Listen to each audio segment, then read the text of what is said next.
All right. Hello, everybody, and welcome to This Week in Space. Space. I am your host with the most, Dr. Jonah Emerson Bell, Dr. Blind Stallion Space Wizard, here to bring you all the astrology that you need to get you through the week. And I don't know, this week is looking a little intense. Last week, coming off of last week, was feeling a little tumultuous. I don't know how y'all out there in TV land are feeling about it, but whatever was going on, I think that Jupiter-Venus conjunction at the very last degree of Taurus, and then the full moon and Jupiter's ingress into Gemini, and Venus's ingress into Gemini, and just like a whole lot of moving and shaking going on out there. Um, no, I have not graduated yet. Thank you for asking. I don't know if I don't know when I'm ever going to graduate at this point. But that's cool. Just showing up one day at a time, suiting up and showing up and bringing you the weather as best as I can. And so I don't know. Today's a vacation day for me, which I really appreciate because I've been needing a vacation and just like letting things kind of like assimilate and integrate and whatnot. But I think that there's a lot of sort of shakeup going on in space last week. A lot of energy at the very last degree of Taurus. And then the full moon just really kind of bringing it all up, laying it on the table. And now, things are shifting, things have shifted, and so we're meeting it where it's at. But I wanted to start this week off talking about a transit that I didn't really get into in my last report, uh, because in the like mix of everything, we also had Venus entering Gemini, which occurred Thursday, May the 23rd. So that was last Thursday during that Sagittarius full moon. And sometimes I get on a roll, and some weeks there's just so much going on in space that it's hard to hit everything. But I think that Venus moving into Gemini is an important component of the astrology of now. And one of the reasons is because Venus will be making their conjunction with the sun, which will create the synodic reset. The synodic cycle is planets' relationship to each other. And when a planet conjuncts the sun, that is kind of ending an old cycle and beginning a new one. And Venus will be moving from the morning star to the evening star. And so this will be happening next week. So we'll be talking about that in our next report. Um, but I think it's important because this is Venus has now moved into Gemini, where they are out of dignity, right? They don't have the same rulership quality that they had in Taurus, and now they are what is called combust, where they are within 15 degrees of the sun, so we can't see them anymore. They've sort of gone into the underworld as they are doing, or backstage as they are doing their costume change from evening star to morning star.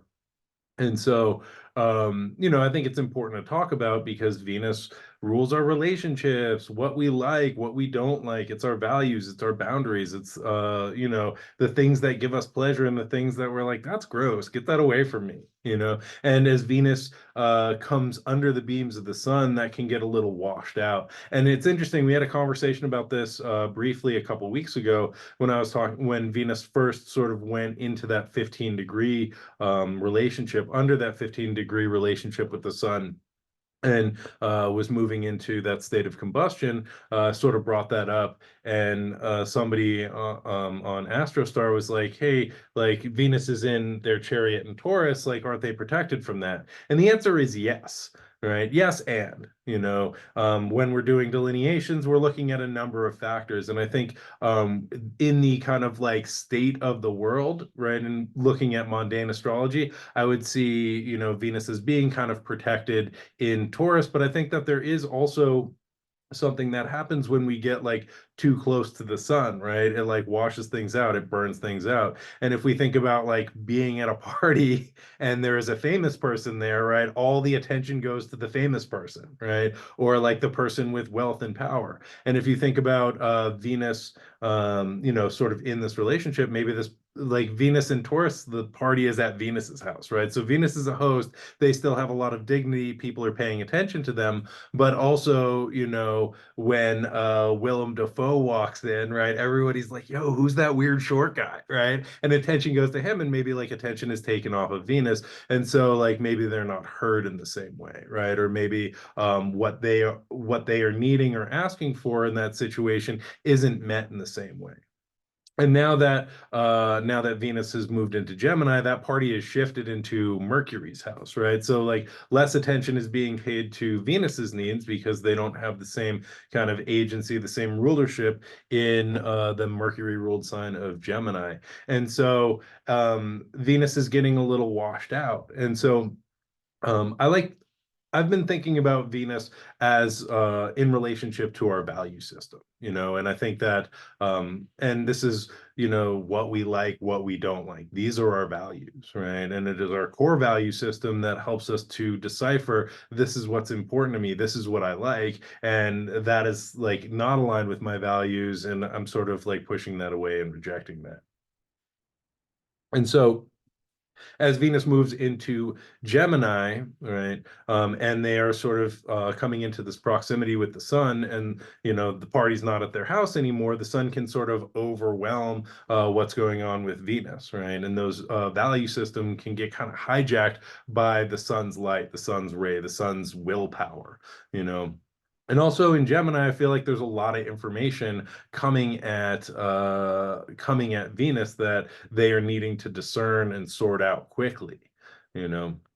And so this is bringing up, right? Like, do I like this? Do I want this? Like, what? Okay, like, oh, there's more information about this, right? And like Venus is learning how to hold multiple things, right? At the same time as being, going under the beams of the sun and moving into this sort of conjunction in the synodic reset.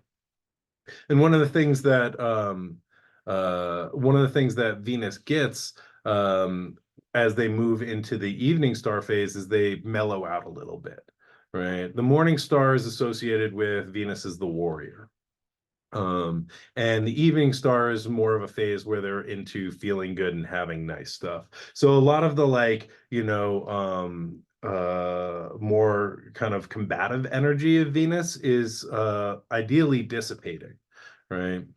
As Venus goes through that synodic reset and emerges on the other side of the sun as an evening star, which will be happening in a couple of weeks. I'll get the dates for that probably in our next episode when we talk about if Venus conjunct the sun. But, also thinking about just like Venus in Gemini, right? And if we think about Gemini as the multiplicity, as the opposites, right, and learning to hold the opposites, right? We can think about Venus as the attractive force of the universe, as love, right, as desire, right, and this sort of like cosmic glue which brings things together. And in an alchemical sense, right, I see Venus in Gemini as this like royal marriage, the union of the opposites, and this is the kind of culmination of the alchemical great work, where we have Sol and Luna, right? The yin and yang principles, the active and receptive, the masculine and feminine, however you want to conceptualize those, right? In the Hieros Gamos, or the royal wedding, these two kind of opposite principles are united and brought together. And Venus as the kind of attractive glue force of the universe, right, is, in Gemini, is like learning to hold both of these things ideally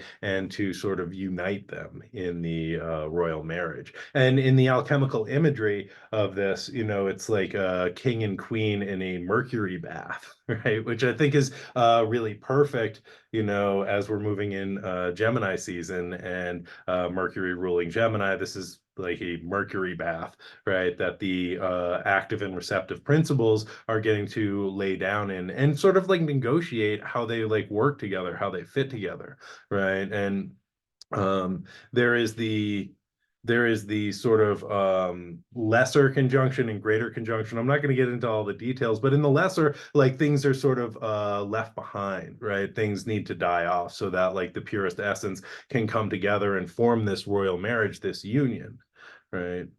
And I really see like Venus's journey through Gemini, the conjunction with the sun, as being this ability to sort of hold both things, right? And negotiate the ways that we can bring them together, right?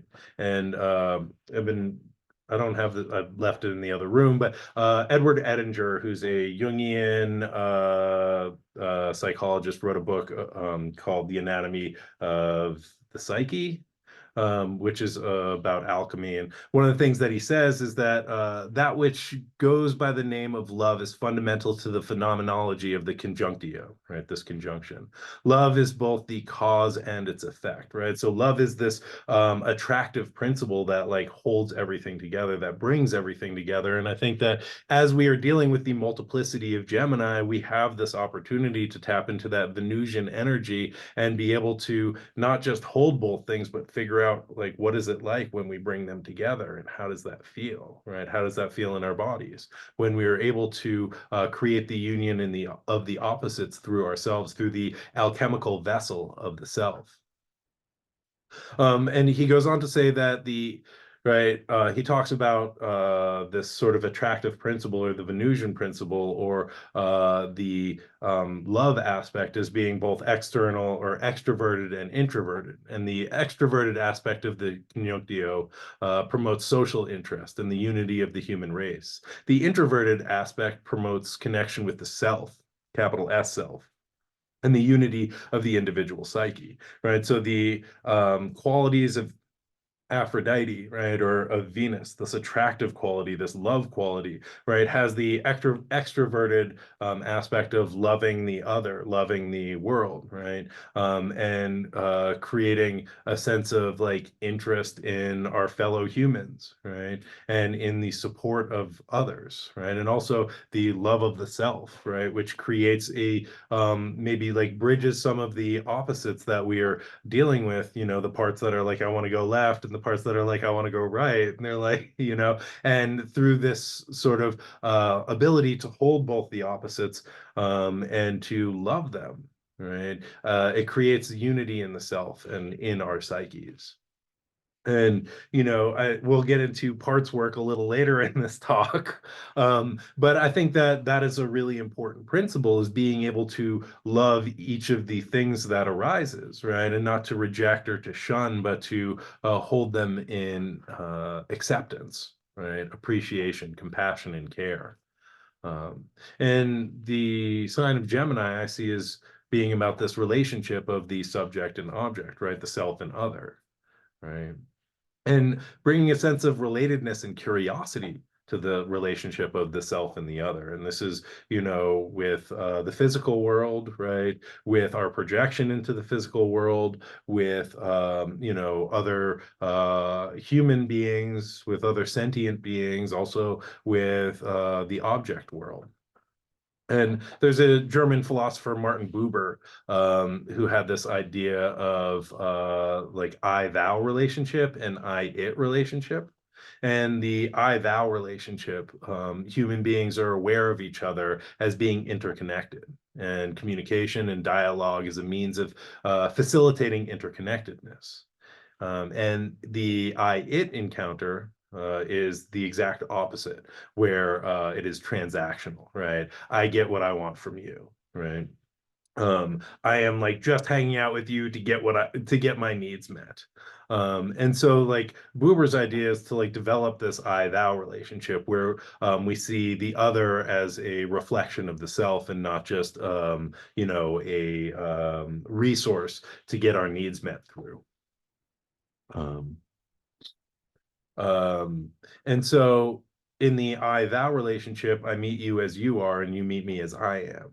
right? It is a dialogue, which happens when there's a genuine like relatedness between us, and it's characterized by like mutuality, transparency, and presence. And I think that Venus in Gemini is ideally cultivating this I thou relationship, not I'm just trying to get my needs met, or I'm just trying to use this thing or this person, and then discard them, but like I'm coming into a real and transparent and mutually supportive relationship with the other, right? And Carl Rogers thought about this as an unconditional positive regard.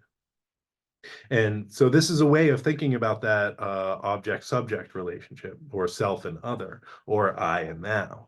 And also, I think that this is important to extend not just to our fellow humans, but also to other sentient beings and the world of objects and things.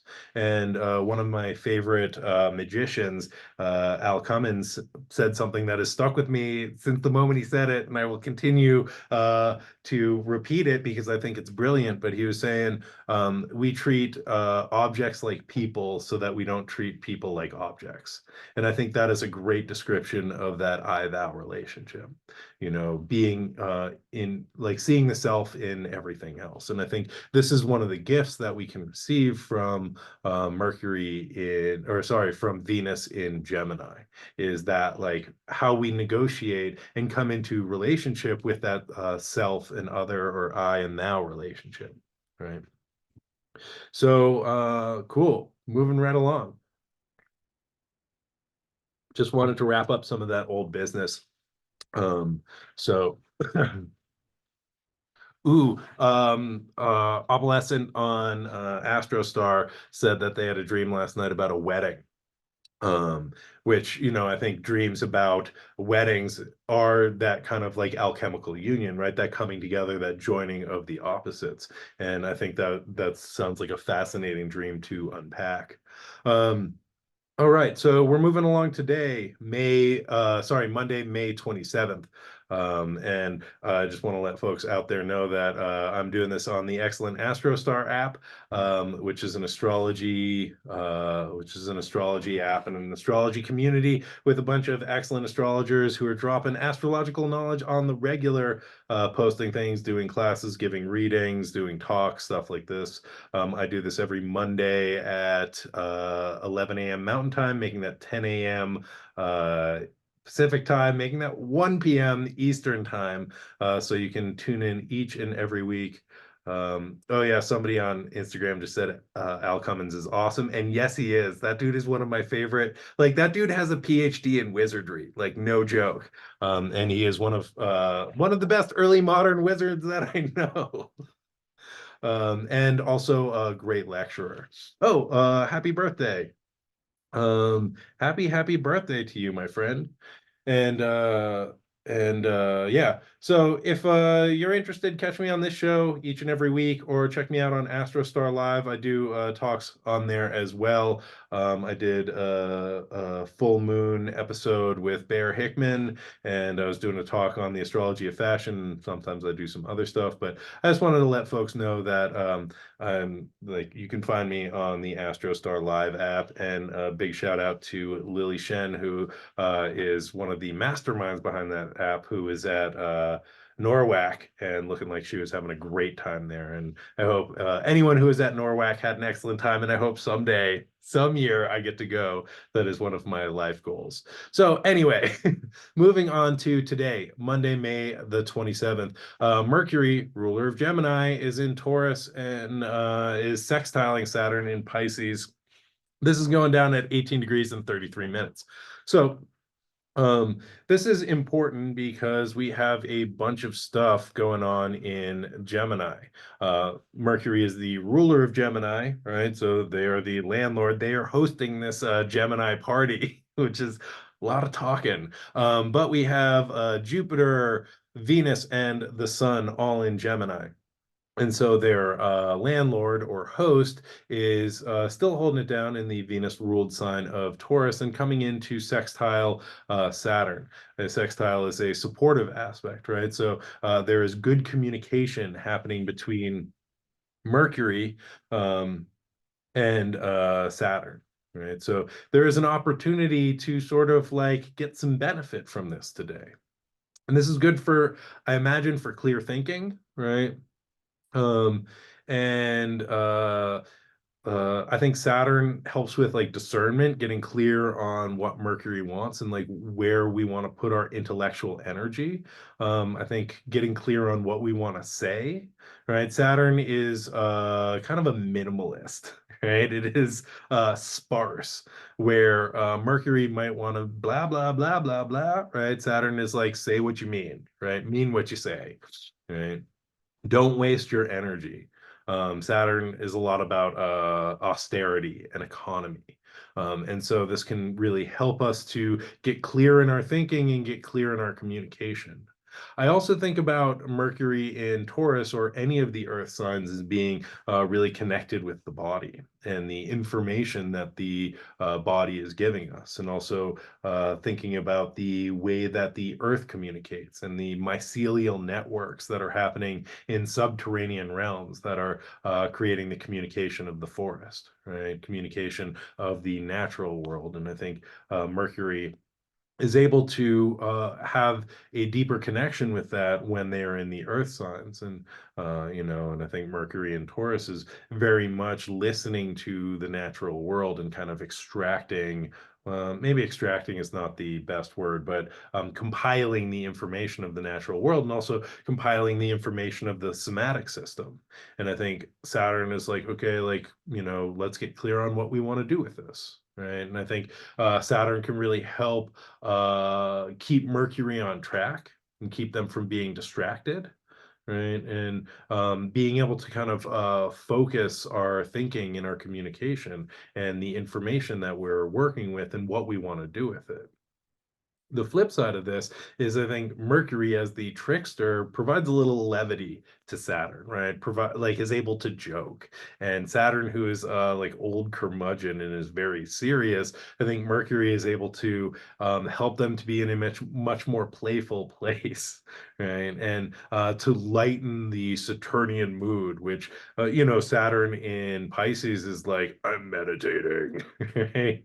And Mercury just like lets out a fart, and Saturn's like, "What?" Mercury's like, "Come on." Actually, that reminds me of a story. In the early in Mercury's origin story, they basically are born, leave their cave, steal Apollo's cattle, and then Apollo confronts them, and Mercury's like, "What? No, I'm just a baby. I can't steal cattle. I'm a little baby."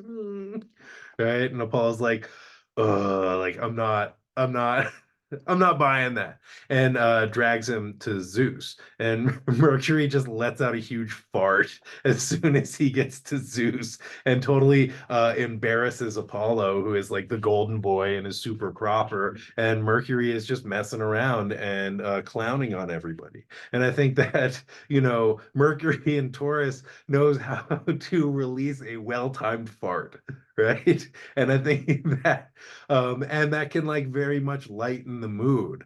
It might get you in trouble, but it also like helps to lighten the mood and helps to like release some of the Saturnian pressure either in our guts or in the room where people might be like super serious. So I think that this is a good time to like focus our intellectual energy and also to like not get too serious about it, right? To be able to joke, um, to be able to joke, right? To be able to, how like maintain a sense of play. Also, the other thing with Mercury in this relationship with Saturn, right? Because we're talking a sextile is a communicative relationship. Um, uh, this might be a good time for editing, right? Because Saturn is like, can be reductionist. So if you have like projects that you've been working on that you want to focus on that you need to edit, and I personally hate editing. That's why I do this and I don't write, because I'm just like blah blah blah blah blah, and it's gone, and I never have to go back over it, never have to be like, oh, I spelled that wrong, or how do I make this fit, so this is the way that I found to do things. But if one were into writing, this might be a good time for editing. And Saturn can help Mercury see the flaws in things, right? Which can be great, as long as we don't get bogged down in them, as long as we don't start looking around being like, that's wrong and that sucks, and like, oh, I should have done that better, right? And again, maintaining that sense of levity, and using the critical eye in a discerning way, not to cut things down or tear things down, but to make them better. And I think that this is the important thing for a critique. And I think also this would be a great time to get a critique from people that you trust, because Saturn again helps us to see the flaws, but like we want to create structures to help things be their best, right? And not just like tearing things down, or critique is not to like tear something to shreds, but is to make something better, right? And if something can't withstand a critique, then it needs to be adjusted and like developed, or like it's lacking some maybe core Saturnian fundamental principles of structure. And so this might be a good time to like get some feedback on your work, or to do some editing. Um, Oh, yeah, Opalescent said, I love editing Virgo with Mercury conjunct the sun. Yeah, that's a very, powerful, discerning, right? Like perfecting relationship, the sun and Mercury and Virgo. Me, I am a Sagittarius, and I just let the arrows fly, and I'm like, land where they may, whatever, I'm moving on. So, speaking of that, moving on. Wednesday, May the 29th. So this is one of the biggest transits that I see this week, because we have Mars in Aries, who is the ruler of Aries, conjunct Chiron at 22 degrees and 10 arc minutes. So I don't know if you know this about me, but I love Chiron. I love me some Chiron, and I've been doing a lot of thinking and working on this archetype this year. And I think that this year has been a pretty Chironic year, for a number of reasons. One of which is Chiron had their conjunction with the North Node earlier this year, around February 18th or 19th. And that's a pretty big deal. And I did a talk for ESAR around that time about Chiron's relationship with the North Node. And, I think that this year has been bringing up a lot of these kind of Chiron issues of wounding, of healing, of trauma response, how we sort of get hijacked or activated by trauma, or traumatic experiences, traumatic memories, and what we can do to self-soothe, to heal, and to metabolize so that we can move on in skillful ways.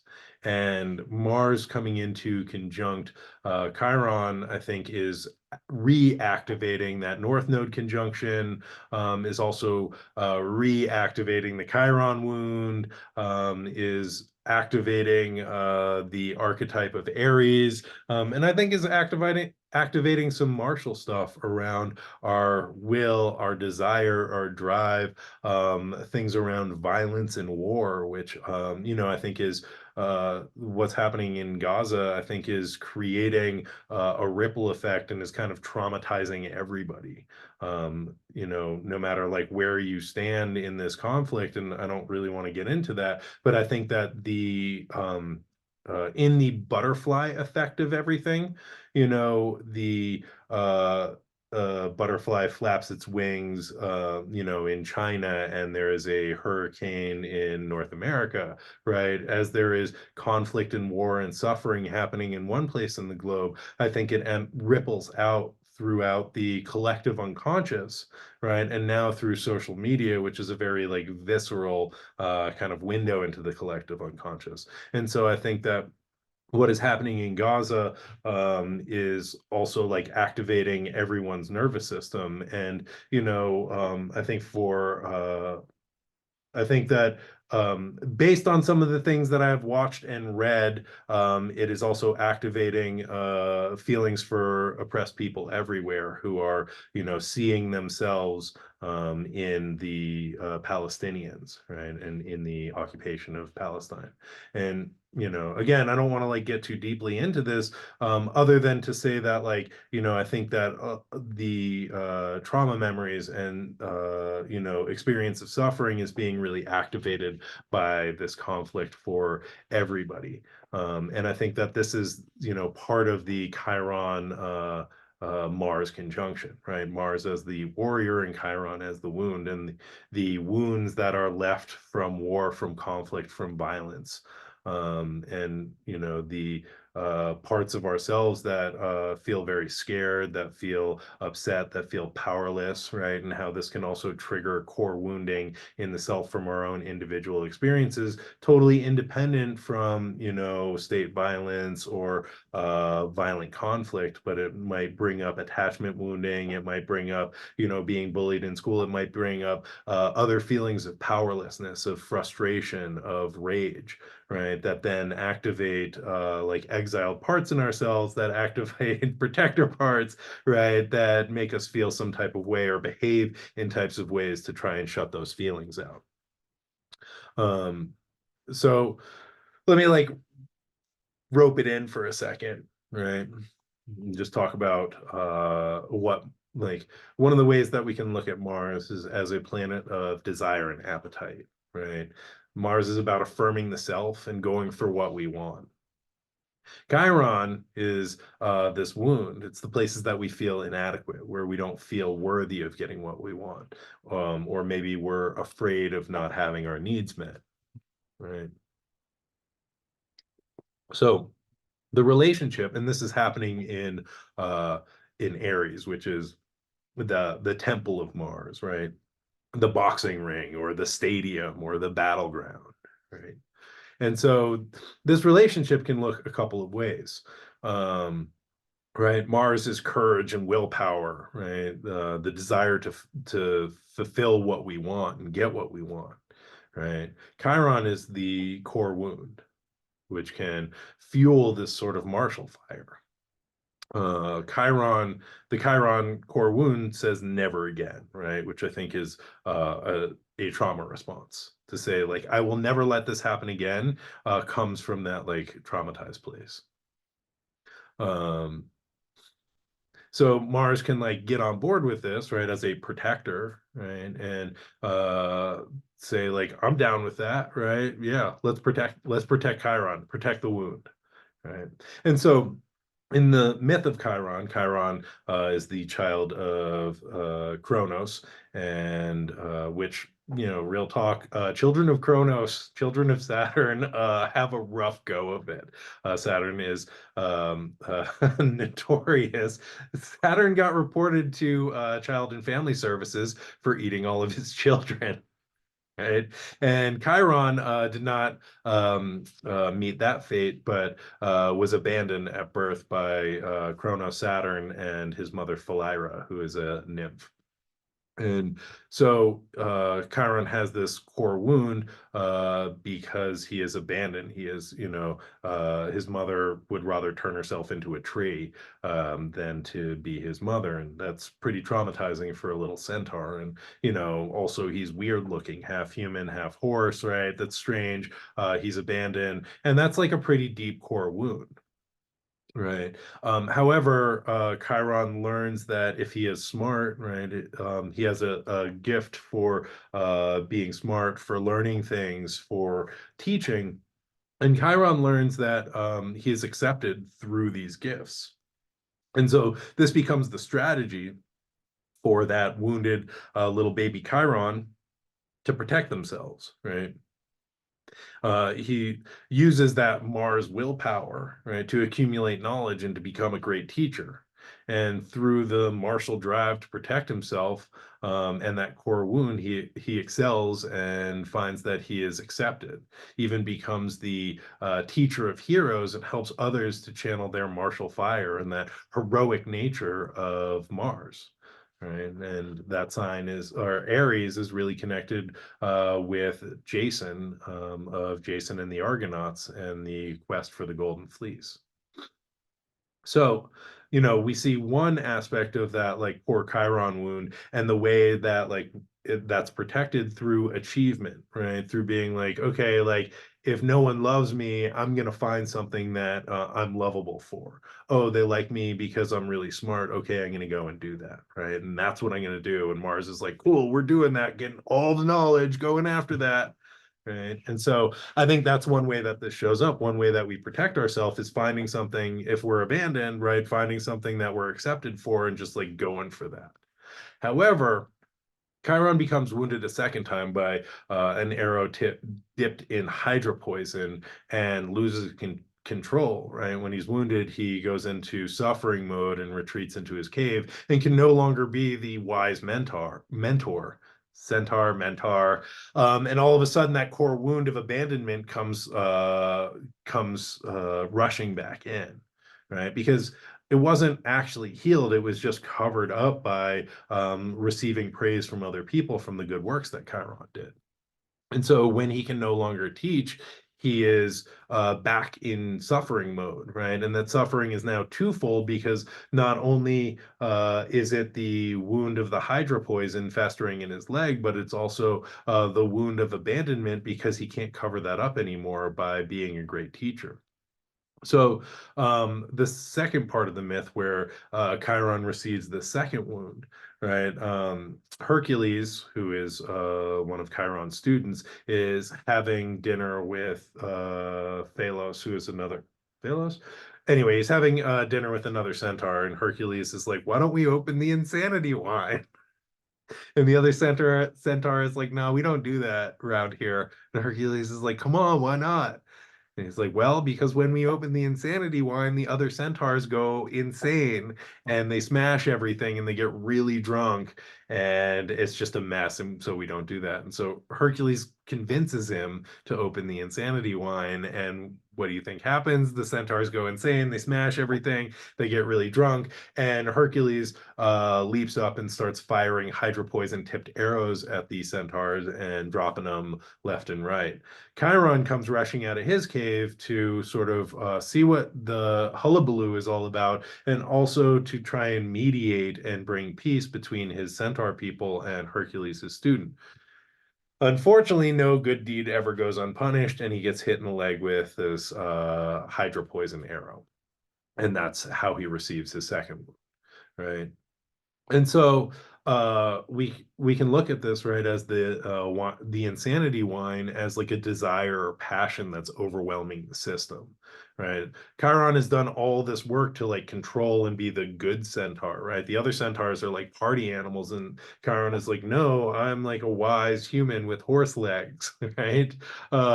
And he's like focused all this energy into getting acceptance, right? But all of a sudden this like wine becomes opened and the like animal parts, right, the centaur parts become overwhelmed by this primal desire.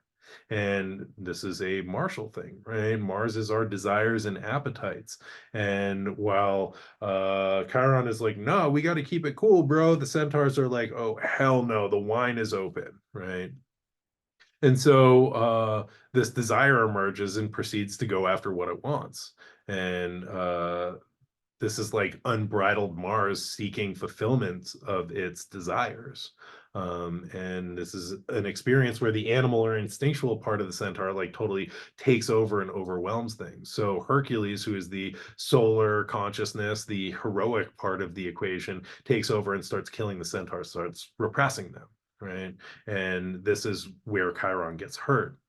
And uh right. So this is another way that we can think about the Mars Chiron relationship is Chiron being like, if Mars being like, I want this thing, and Chiron being like, if I allow myself to want that, it's going to be too much. It's going to overwhelm everything. I'm not going to be able to put the insanity wine back in the bottle, right? So I can't want that, and it can suppress its desires, right? Or if it comes up, it will shut it down, right? Make it go to sleep or get it drunk, right? Like it can't, Chiron feels like it can't hold that intensity of desire.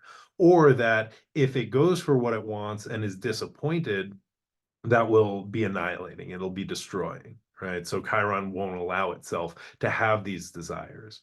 It won't allow itself to be in relationship or receive love because of the fear of abandonment. It won't allow itself to, really give in to the animal part of the self and the instinctual desire because it's afraid that he might be swept away or lose all of his like human book learning, right? And that it'll throw the system out of balance.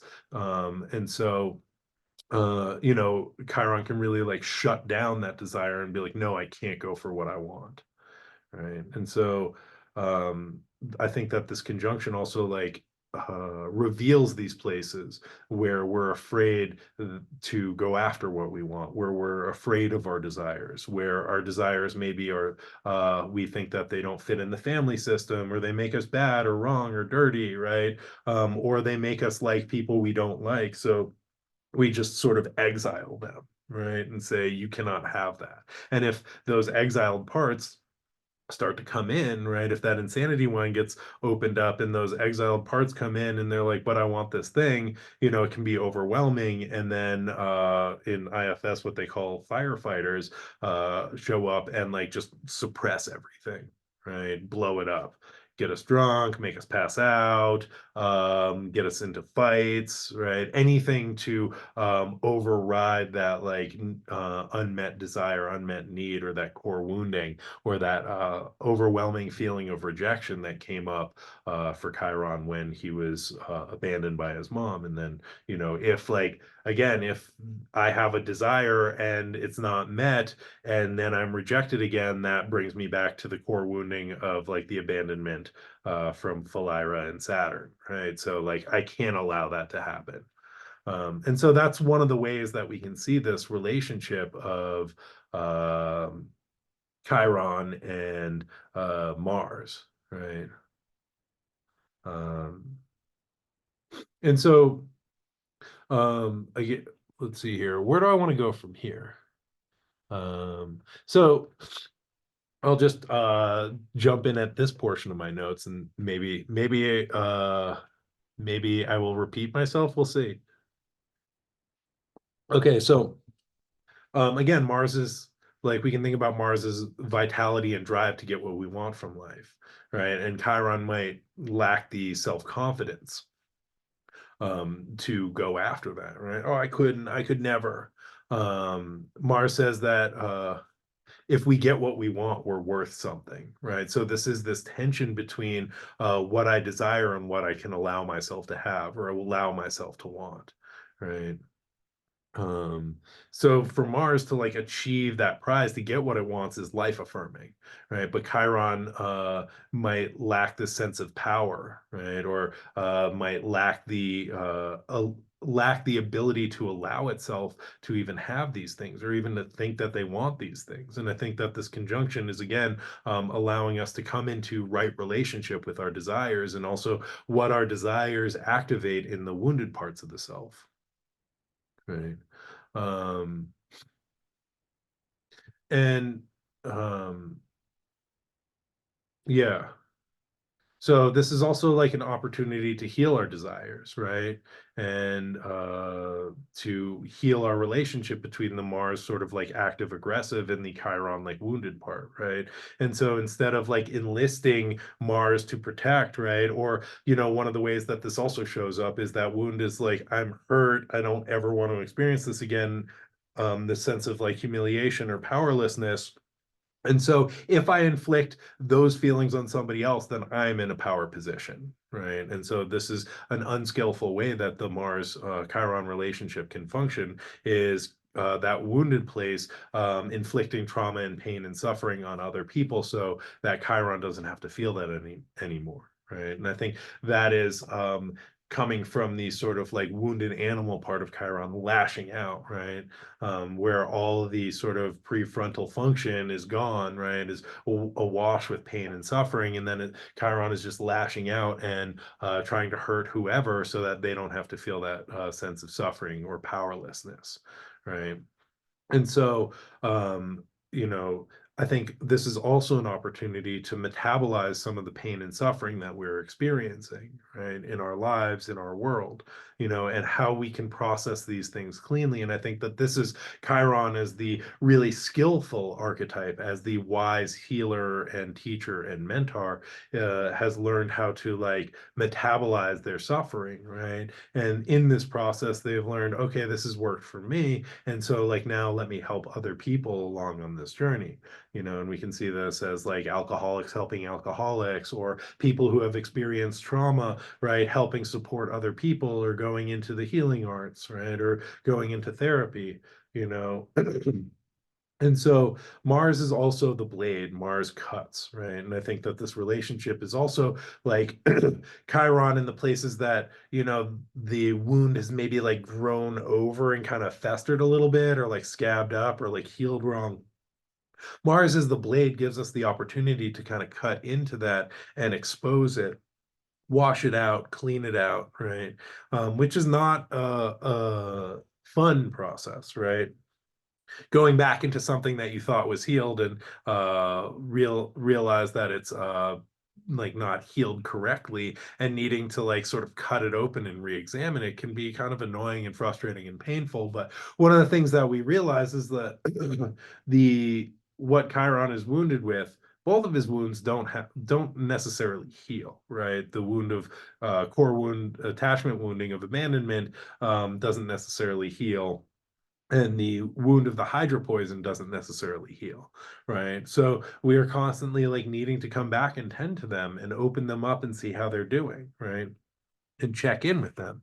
And in an IFS perspective, right, we can think about these wounds as like exiled parts again, right? And constantly coming back in and checking in with these exiled parts and seeing how they're doing, right? And the parts that are enlisted to protect them, and seeing how they're doing, seeing what they need, seeing what needs to get cleaned out, seeing what needs to get updated, and coming back into the Venus in Gemini, right? And the I thou, and the being able to hold two things, right? Being able to hold the parts of ourselves that are wounded, and the parts of ourselves that are like, that's intolerable, right? And being able to make friends with them, right? And have compassion for them, and hold both of them until that secret third thing emerges.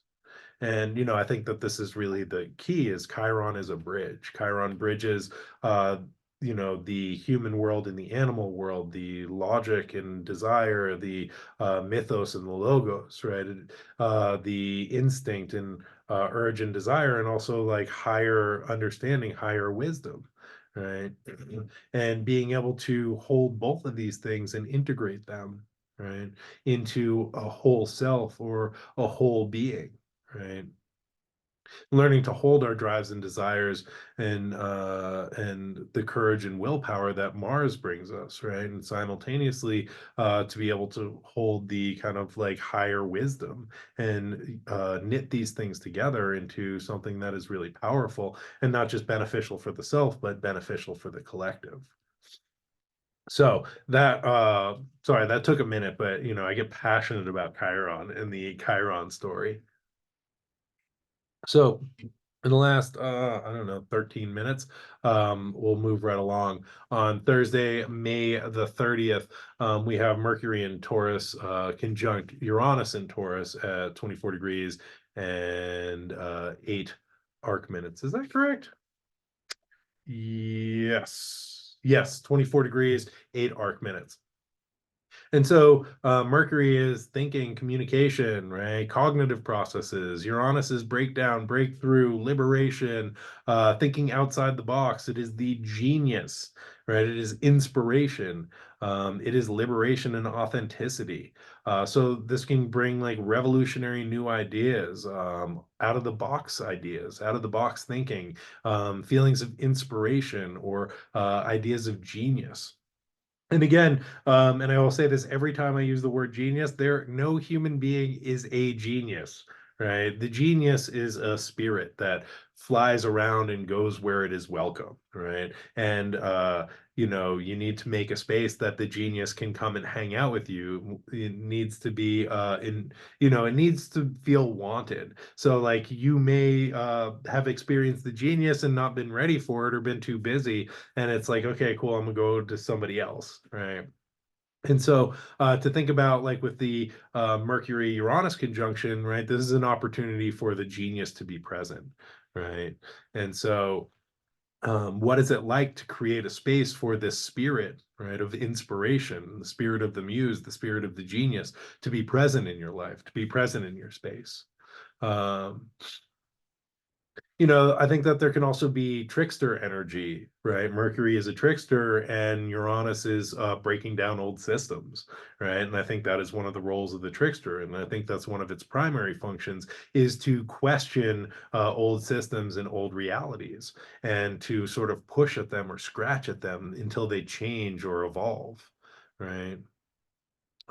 Pushing at the edges of what's permissible, right? Um, I think that there can be, like, on the flip side of this, there can be mental agitation and restlessness, right?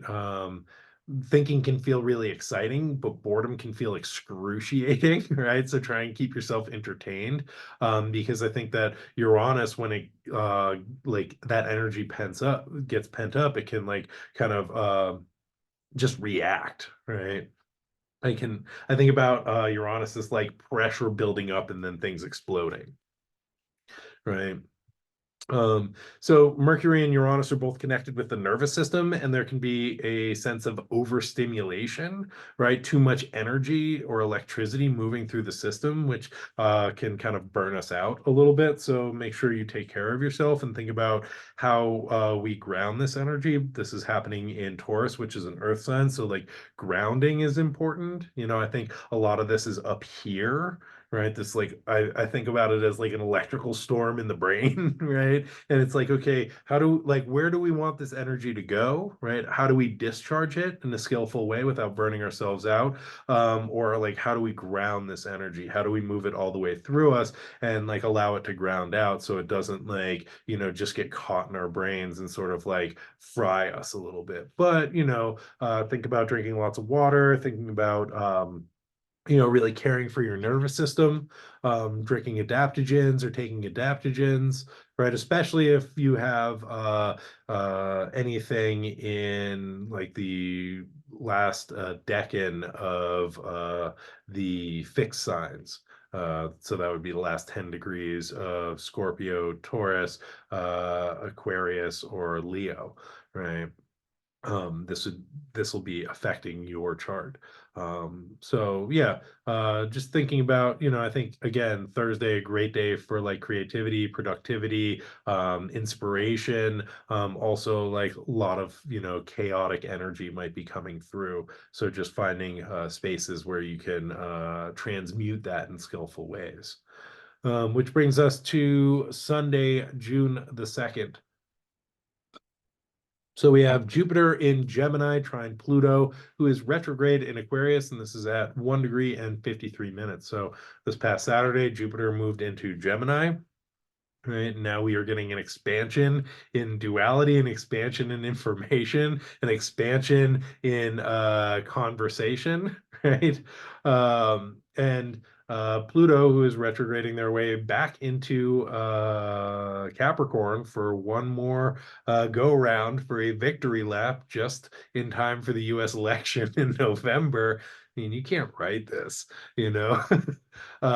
So they are meeting up at these early degrees of Aquarius. A trine, right, is a harmonious aspect between two signs in the same element. So Gemini and Aquarius are both air signs, right? So there is like some communication between Jupiter, which is, the king of Olympus, right? Um, um, yeah, King of Olympus, right? The super conscious realm, right? The higher realms, maybe. And then Pluto, who is Lord of the underworld, right? The unconscious, or maybe like the somatic, or everything that is unseen and unknown, right? And they are brothers, right? They have a familial relationship where Jupiter has taken rulership of Olympus, and Pluto, Hades, is ruling the underworld. And so they are in communication. They're having some family time. And this is, there's an interesting relationship between the kind of higher consciousness and the unconscious. And I think one of the things to think about is how do we, as the, vessel of all of this, how do we tune into that? How do we kind of hijack that signal? How do we pick up the information that is being communicated from the higher mind, right? Or the capital S self, or the higher power, or like whatever, the super consciousness, that information, and that communication coming down to the unconscious, right? Or the unconscious going up to the super conscious, the above and the below. And we are the mediator, we are the antenna for this. So how do we kind of receive these signals and these messages, right? And what are they trying to say? And how can we benefit from this? And how can we in turn use this to benefit others, right? And so one of the things that shows up for me, right, Jupiter, is wisdom and expansion and hope and faith. Right, but Jupiter, king of the gods, throws lightning bolts, is also a very powerful figure. Pluto, ruler of the underworld, is also like that unconscious, the collective unconscious, the power of the of these realms, right? Of all of that subterranean realm. And Pluto, the archetype, has a lot to do with power. And so there's a positive relationship between of power during this transit, right? And so what is it like to tap into that power? Right. And with Jupiter, who is about faith and expansion, coming in to form this positive aspect to the underworld power, right? This gives us an opportunity to expand our power, right? And have faith in power, and to think about what is it like to hold power, right? And what would we do with it if we had it, right? What is the power that is inherent in our body, right? And how do we hold this? How do we share this? You know, how can we use our power to benefit others? And I think that this is really the wisdom of Jupiter coming in, is being like, this is for the greatest good, you know? And so what does it look like to expand our power for the greatest good, or to hold power and to be able to share that with others, you know? Let me just see if there's uh yeah. And I think yeah, I think that there can be like this desire to transform the world around us also, right? Into something that is more aligned with our ideals. Pluto is a planet of transformation, and Jupiter is some high-minded ideals, right? And ideas, especially in Gemini.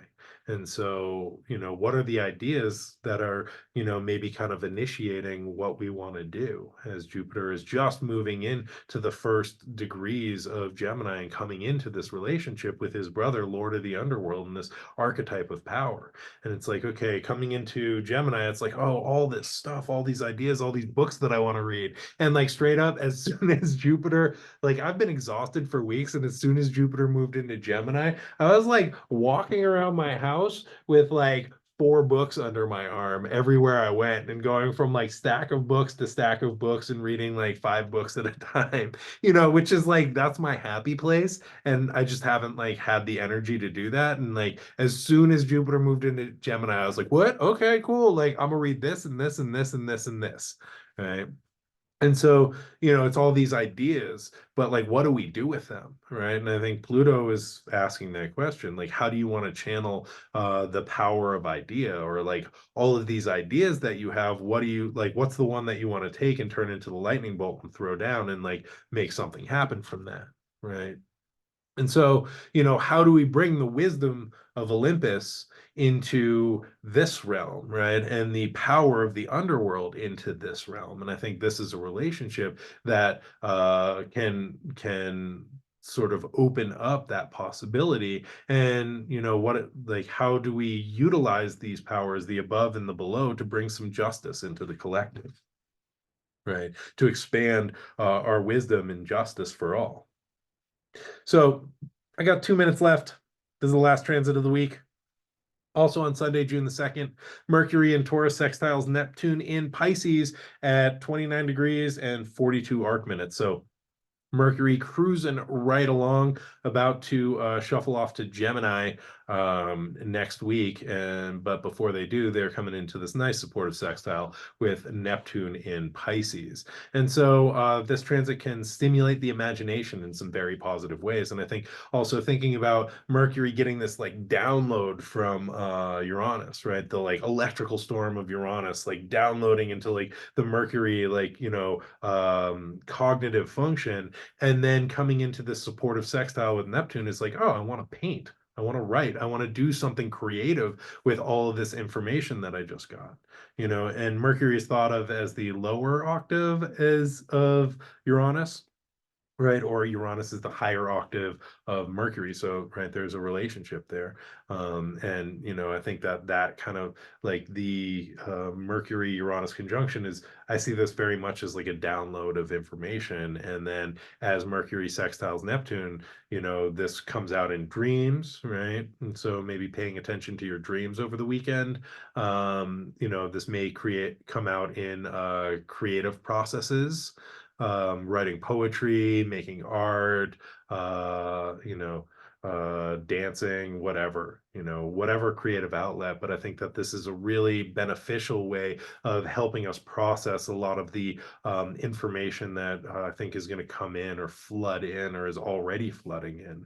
So having, set up some artwork, get yourself a dream journal, get yourself some new pens and paper you like writing on, whatever, but I think that this weekend will be a great time to process information and feelings creatively. Right. Also, our intuition can be stronger than usual. We can find ourselves being a little bit more sensitive, or aware of the subtler aspects of the world around us. Um, you know, we might experience feelings of dreaminess or getting lost in the fantasy. And again, I think this is a great way of kind of processing, that Mercury Uranus conjunction.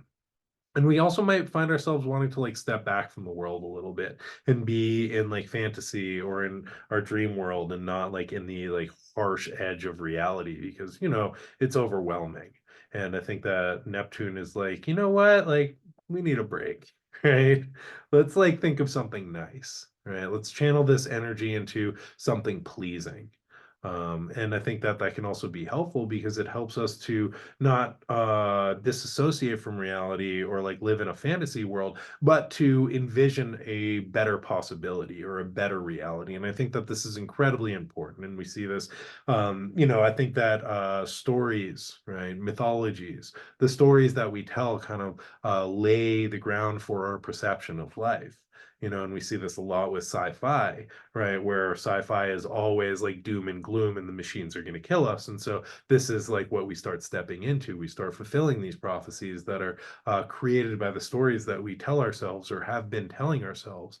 And so, I think that this Mercury, again, coming off of this download from Uranus and coming into this supportive relationship, this communicative relationship with Neptune, allows us to process that information in a like more ideal way, right? Like what would it be like if, or what is a different story that I could tell, or what is a much more pleasing adventure that I could take? And I think that this all helps to shift our perception, not in a spiritually bypassing way, not in a don't like reality and so I'm pretending it doesn't exist, but thinking about what is a different like initiating myth that can help support me along the way, that might lead to a more ideal place, right? Because if I'm walking around thinking like everything sucks, right, that's the world that I'm going to live in.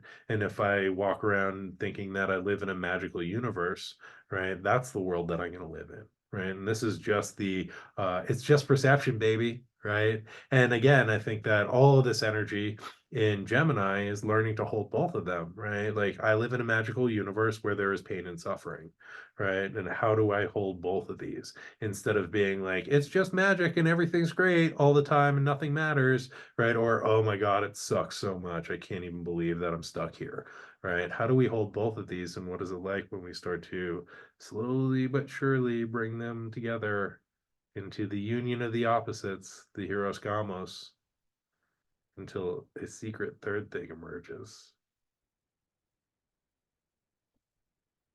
Thank you.